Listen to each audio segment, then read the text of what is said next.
absolutely beautiful snowfall, wonderful weather conditions. And I have to say, for a few of you, this is enough to deter you from even stepping foot outside, let alone heading out there to hunt for video games, going on a little treasure hunt. But for me, it's all the more memorable, that much more adventurous, but time was a big limitation for me as I had to be on a plane in a few hours to head back home. So I couldn't go out there full cowboy, guns ablaze. I had to be a little bit more mindful with my approach. But we will head out there. We're going to check out a hard off, hobby off, book off, off house combo, a quartet of power. And I have to add, even if I didn't find anything, just being out there was the real gem. So without further ado, kick back, relax, let's get this in the hunt underway. Let's hit it.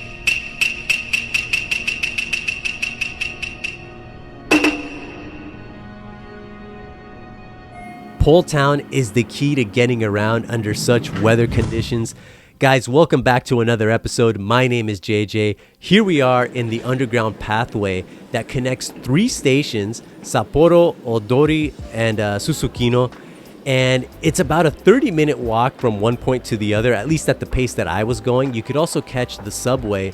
But instead of doing that, I wanted to walk there to just kind of stop and smell the roses and see what shops they had, restaurants, as well as attractions. And speaking of attractions, I saw like these paper mache kaiju, which were a part of an art exhibit for the Sapporo Parallel Museum. I'll leave their information so you can check them out if that interests you. They also had like this historical presentation with a few artifacts on display, which I'm assuming is for like the indigenous people of Hokkaido. And they were still setting up while I was there, so I didn't really stick around too long. But as I kept pushing forward, I saw this big wooden statue that looked like an owl with like a hole piercing its forehead. And it's the deity that protects one's personal space, which I thought was kind of cool looking. And then finally, when I made it to Sapporo Station, this statue I saw on the first day, but it's all out of wood of a man, and there's an arrow just kind of piercing through his cheeks, which really detailed and definitely something worthwhile and definitely an attraction, at least an attraction that makes Sapporo Station all the more special. But anyhow, we finally made it, so let's go ahead and continue this retro game hunting adventure. Now, before I cross the ticket gate, check this out. Reduced service, significant delays. Take these into consideration, but here's some words to spur you on. Real treasure hunters don't quit searching. That's right, y'all. We're going to hop on the train. We let that arrow fly long before I was even in Sapporo. We're going to get on this no matter what. And I was just more worried about making it back in time for lunch, but our destination is Takasago Station. It's about 21 minutes, and that's considering the conditions, that's not actually too far out. But look at these boys hard at work clearing the track. I had a feeling that, they would be doing that. The people here are used to this. And I wonder how often the actual lines get canceled due to heavy snowfall. But if you see here, I was getting a little bit worried because there was a little bit of a walk from the station to where I was heading. And it was looking pretty hardcore. But you know what? As soon as you step out there, look at this. This is nothing. I'm originally from Eastern Oregon, and we've had comparable snowfall to this, so I'm definitely no stranger to that. And I meant to have this video out a lot sooner, but there's been big trouble at HQ, and I'm talking about women trouble. The Blade of Mikola, Elden Ring. I've been so hardcore into that game, and I'm on the verge of beating it. But here's our first sign, so we're definitely heading in the right way. And when you're out here, it's a little bit hard to handle the phone and other equipment. Thank goodness that my camera is rated for freezing temperatures, and it's also water resistant, but I can see some specific electrical gear getting messed up out here. But anyhow, look at the size of this building. Now, the building next to it was a Case Denki, and that thing was super huge, and this is actually pretty massive itself. So let's go ahead and see what kind of surprises are in store. For starters, it's going to be a massive amount of toys, action figures, statues, collectibles, plushies, all sorts of stuff. As a matter of fact, this 1993 vintage Jeffrey from Virtua Fighter, that's going to be my first pickup. And if you notice, it has a little blue marker there, and that's going to designate that it's 550 yen.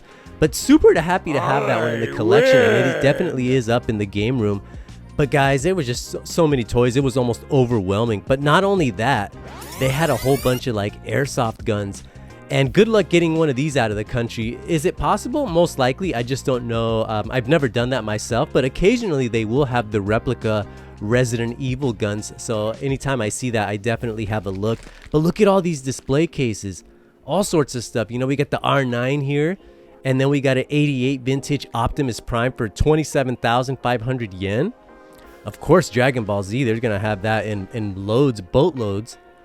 But it was just a massive section. But you know what? I recommend that you look everywhere in the store. Even if this doesn't interest you, you just never know what you're going to find. As a matter of fact, if you have those eagle eyes, you already saw it. Let's take a look. And here we go. Boom. We got a few consoles and a few games. And there were some hardcore temptations here. Now that one at 7,700 yen, that's a twin Famicom, the 505 edition that has like the turbo buttons. And we'll definitely, you know, that's something that you could easily flip and you could make some money. I already have one and I definitely paid more than that. I paid about 10,000 yen for mine before sales tax. And when you see that, sometimes it stings a little bit, but you know, whatever, I'm happy with what I got. And we'll just keep making our way here because once I saw that, I'm like, okay, yeah, I need to take this a little bit more serious. But look at all this stuff.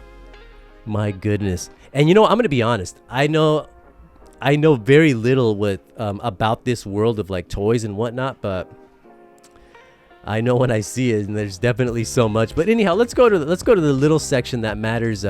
The little retro section. You know, we got Art of Fighting 2 there. Now in the back, Resident Evil 2 for the N64. That was 11,000. Another top loader in the box, and it's 9,000 before sales tax. They had the Super Turrican for 88, but the one that really had my attention was at 44,000 yen, that PC Engine GT in the box. And that one definitely had me thinking, but let's keep the hunt going. Slow down, cowboy. Let's put the reins on that. One does not merely see a PC Engine GT in the box for that price and just walk away.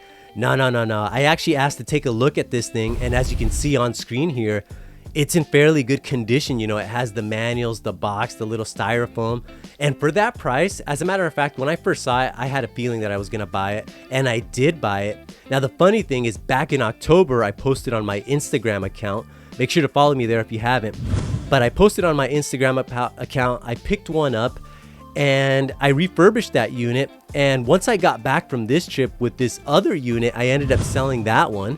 And that definitely put a big dent in the price that I paid for the one that's complete in the box, the one that's before me here. Now this one I refurbished it as well. It is up and running, beautiful piece of hardware with the box. And I just want to take the time to point something out. Now, if you want very specific pieces of hardware, and especially software, this is more true on the software side of things, you know, hard off can sometimes be a hard sell. Now, no pun intended there, but on the software side of things, they're definitely, they can't always compete with like the stores like Mandarake and, you know, like those super specialty stores. And sometimes going there, you know, there is going to be a higher price tag, but it will save you time, and time means money. But apart from that, online is always going to be another solution. But anyhow, before I start rambling too much, super happy about this PC Engine GT pickup. And anyhow, let's just continue on with the show, and we'll keep going through the hobby off area before we make our way into the book off section. So let's go ahead and hit it. All right, y'all, let's see what else is in store at this wonderful hobby off, or at least, you know, this whole section. I mean, this whole store. Look at this. Look at all this stuff. And right away, like a tractor beam, a Neo Geo CD front loader. Let's check out the price on this bad boy. Look at this. All right, it's coming in at 22,000 before sales tax, and there's only an issue with the two controllers. But if you have some basic soldering skills, and you know, open those things up, you get those up and running. 1650 for the cube there. And you know, I was looking at it, but man, I gotta admit, I was thinking about it. I was thinking about that front loader. You know, we're taking a look at this software here, but I'm gonna be honest here. There's only like a few like this D2. It's so fitting because this setting is like a snowy field up in Alaska, up in Canada, and it just kind of fit the whole vibe. You know, 220 here for Hermie Hopperhead. But as we're looking at this, I'm still thinking about that front loader, yo. We got Moonlight Syndrome by Human. And you're going to see a lot of like a lot of quality titles and a lot of filler in this section. But look at this. Let's go back to this. Come on. I bet you a few of you would just be looking at that. You wouldn't be able to focus until you pulled the trigger on it. But we got Star Gladiator here. That's a great game at 550 yen. Sometimes you can find that for as low as 100 yen. You know, we got Rockman 8. So there's going to be a lot of solid titles that I would say are worthy for a PlayStation 1 collection. Look at this Jumping Flash. And it looks like it has the Obi card there. And that's coming in at 330 yen. Zero Divide. This is a great game. I picked up the sequel as well as the Saturn iteration. And then here we go. We're back at the front loader. I didn't know what I was going to do, but I'm going to, spoiler alert, I didn't buy it. Not because I was flying. Heck, I would have figured it out. But since I've been in Japan, I've owned two. One I returned because it had some kind of weird glitch with the graphics. And since it had a warranty on it, I was like, I'm not going to bother fixing that. So I returned it. And another one I got, and I decided to sell it because I also got a CDZ shortly afterwards. And I just didn't want to have too much hardware. But man, this thing was super tempting just because of the box and everything. But there you go. 24,200 yen after sales tax. Look at that. And this shop, by the way, is not a tax-free shop just because it's out in the middle of I don't want to say out in the middle of nowhere. You know, it's like 20 minutes from Sapporo Station. But you know how it is, you know, out here. It's going to be in Sapporo proper that you're going to see a lot of tax-free stuff. Wipeout XL. I totally regret not buying that. I should have bought that. 550 yen. But I do have the Saturn version of the original Wipeout. And I like the cover here. St. Andrew something, but Crime Crackers, I've seen this one before.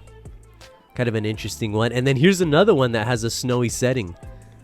Another one that fits the vibe of what's going on. But across from that, or directly behind that, we got some more games. We got Gale Racer here for 880 yen. I had this one and I sold it because, you know, I'm trying to get one that's complete with the Obi card. I'm such a sucker for the Obi card. But a great game, that Gale Racer. But the arcade version is way better. But here we have Biohazard. They had a couple copies of that. 11,000. That's not a bad price there for all Resident Evil. But an assortment of titles. Let's make our way into the case. Now look at this. Layer section, Gunlock, Ray Force, Galactic Attack, whatever you want to call it. 2,000 yen there before sales tax. And then right here, this combo Panzer Dragoon pack. I knew I was going to get it instantly. As a matter of fact, let's go ahead and take a look. Look at this. Look at as I manhandle it. You got to be careful how you handle this stuff because it could rip. But I'm going to set the camera down here. And I had the standalone releases. And when I got back from Sapporo, I ended up selling those off. But yeah, look at this. The only thing special about it is that little slipcase. But since, you know, I absolutely love this series. And this is what I was playing way back in its heyday. I had a Saturn back then.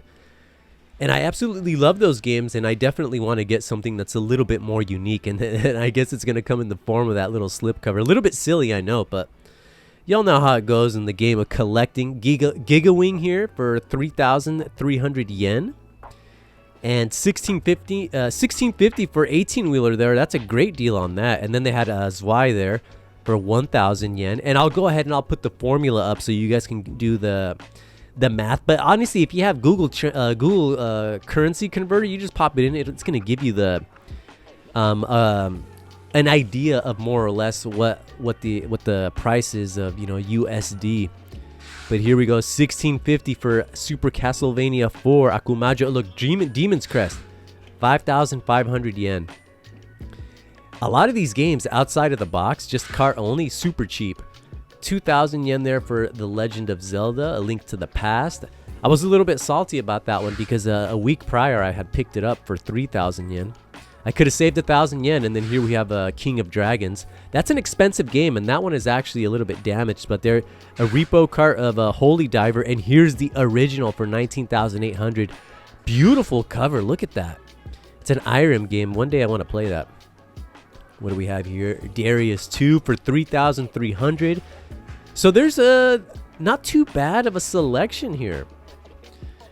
I mean, again, you know, the Famicom selection is a little thin there, but still, they got some heavy hitters. You know, we got some Chibi Robo, 1,000 there for RE4. We got Star Wars here for 2,200 by Namco of all publishers, and 3,000 there for what is that? Castle of Illusion, Sonic 2, Outrun. Outrun was another one that was really tempting, and then we have Sonic 3 for 7,000. And a couple days before I was filming here, if you've seen the episode of Surugaya in the Sapporo, I got that for 1,000 yen, but no game, just the case and manual. I'll get the game at a later point. No rush, it's just Sonic 3, y'all. And then we got some GBA stuff here. Then we had that VHS cassette for Sonic 3, and then Yu Yu Hakusho, I believe, 13,200. This is a fighting game, and visually it's very, very impressive. Now here's the controller. I totally wanted to get this, and I completely forgot, because I do have the Slim, the 9000 series, a white one, and that would have matched it perfectly. But anyhow, let's keep making our way here. We got some Rockman Zero action. And then again, here's a little reminder for their pricing. I kind of like this setup that they have.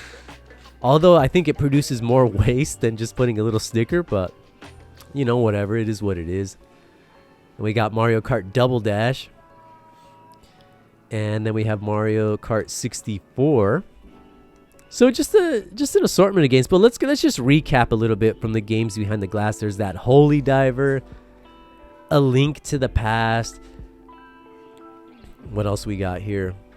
Oh, we got Einhander. I didn't show that one prior, but 2,000 yen before sales tax. That's a great deal. As well as that Makaimura collection for PS1. And then back to this. That was an awesome find, I have to admit. Really happy with that one. Super happy with that one, as a matter of fact. But that one went straight to the shelf. You know, that's more of a collector's piece for me, because I played those games to death. And then the time is 11:40. And I was keeping tabs on that because we were having a lunch. And guys, I'm going to show you what I had for lunch. And it's probably one of the most expensive lunches. At least, you know, the bill for the lunch is probably the most expensive that I've had. I don't know if ever, but maybe like it's definitely in like the top 3. It was just shy of 40,000. My goodness.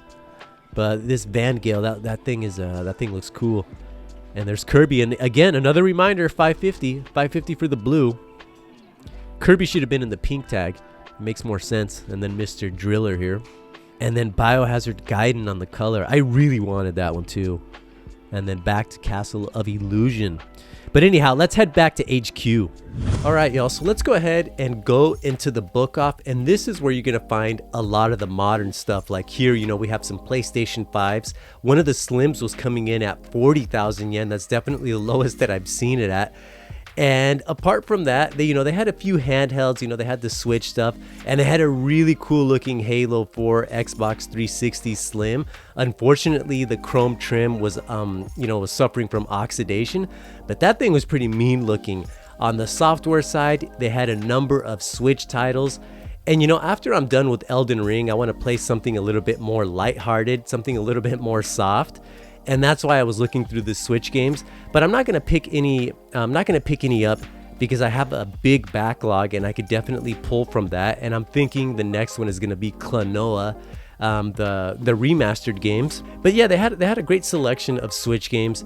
And then apart from that, you know, PlayStation 4 didn't really film those, but they had PS3 and PS2. Now the PS2 section had a few games that definitely caught my attention, like this Street Fighter Darkstalkers combo. It's another thing with the slipcase, you know how it goes. And then also R-Type Final, that's another one that I would like to add. But again, that's not going to be a big priority for me at the moment. But still, you just never know what you're going to find. You know, they also had DS, Wii U, 3DS, and then apart from that, PlayStation portable games. That's probably my favorite, my all-time favorite handheld. And then they also had guidebooks, but you know what, I wasn't even gonna mess with the guidebooks because I wanted to travel light, at least going back home. You know, those things are cheap. But anyhow, let's just go ahead and make our way into the hard off.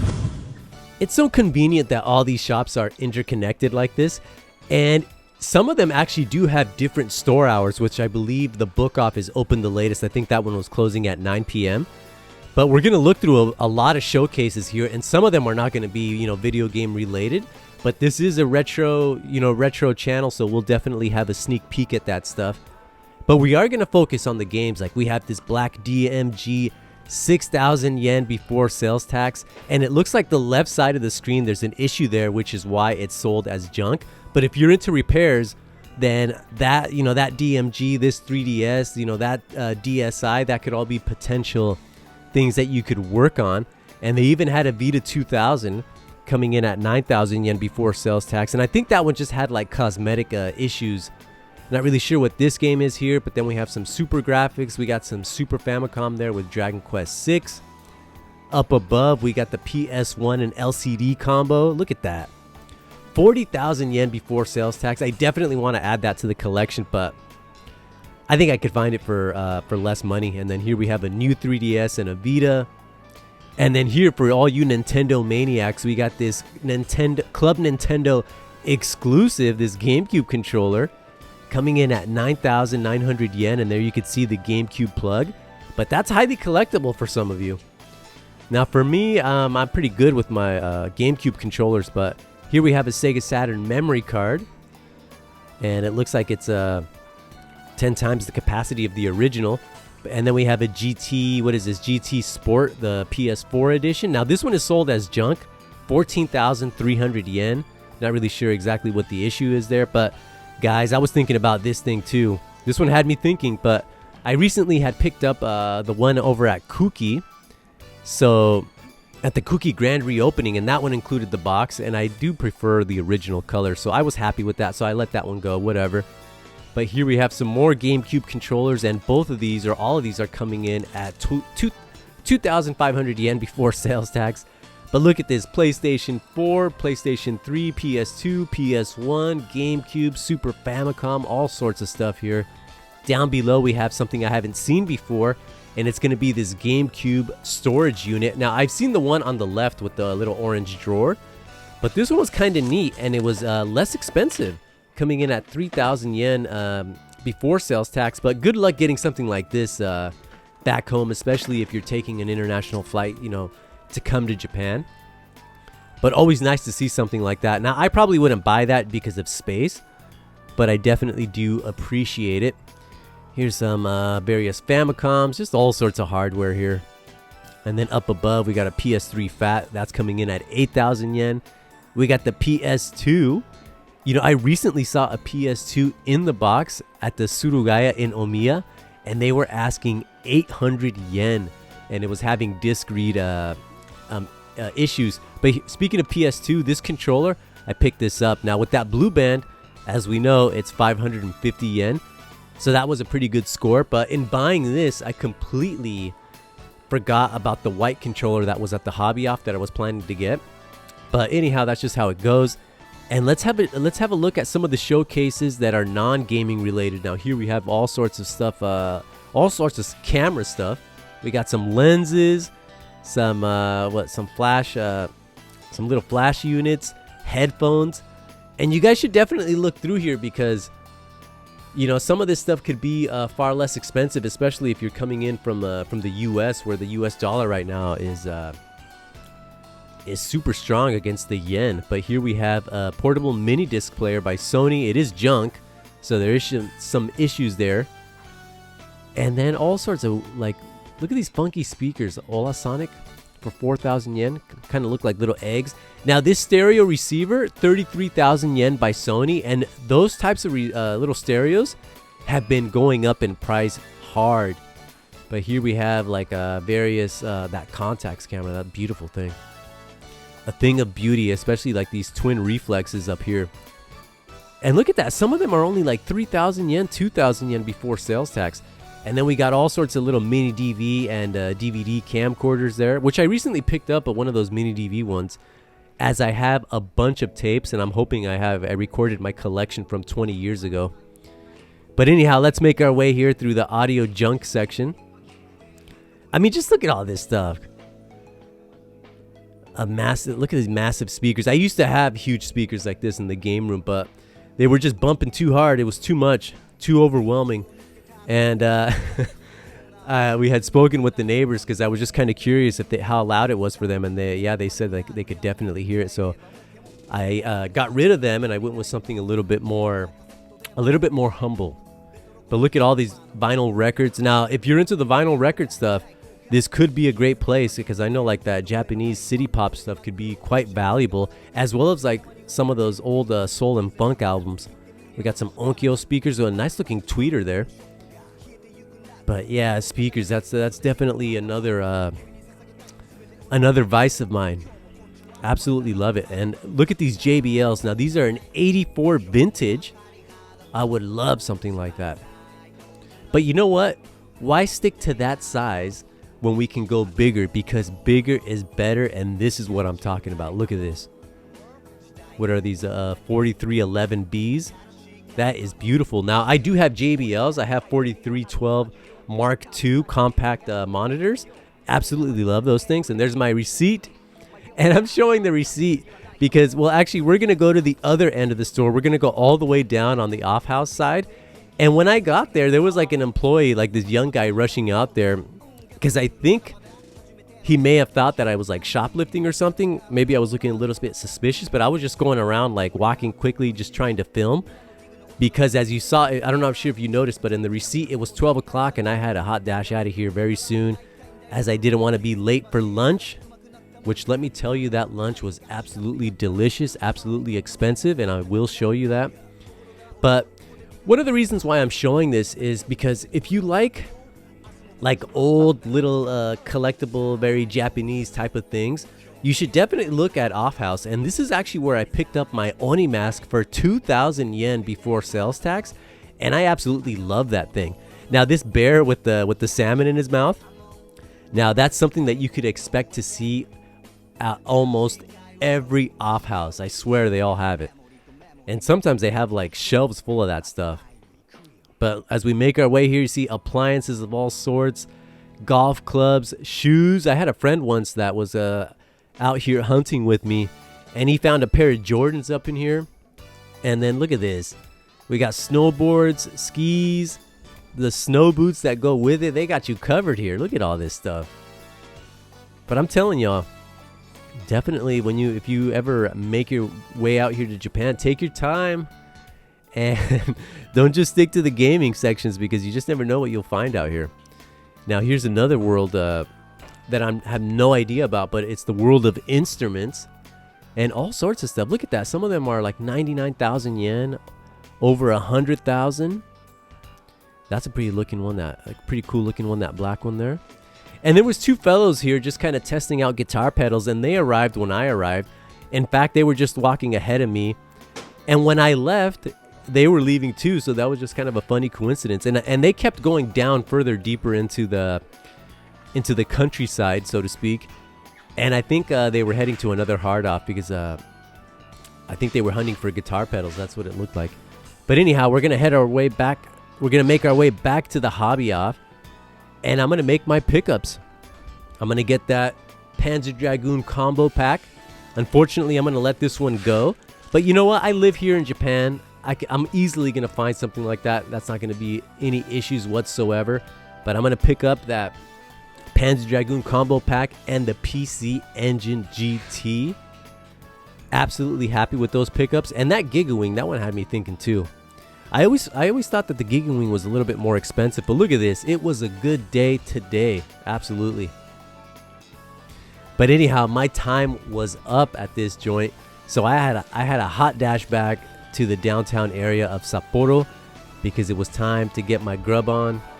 And as we head outside back into the snow, which, you know what? It was so awesome being out here in the snow. I absolutely love it. I should have filmed more, but you know, battery power is always an issue. Anyhow, back to HQ. Guys, I'm absolutely happy with those pickups. Got the PC Engine GT on the desk. Got the combo pack Panzer Dragoon behind me. And it was time to head back and make sure that, you know, when there's snowfall or any other kind of, I don't want to say severe, but, you know, weather conditions that affect the trains, check that schedule because you could make it there and it could be running once every hour. Now, I didn't check because I was just on a high from that pickup, super excited about it.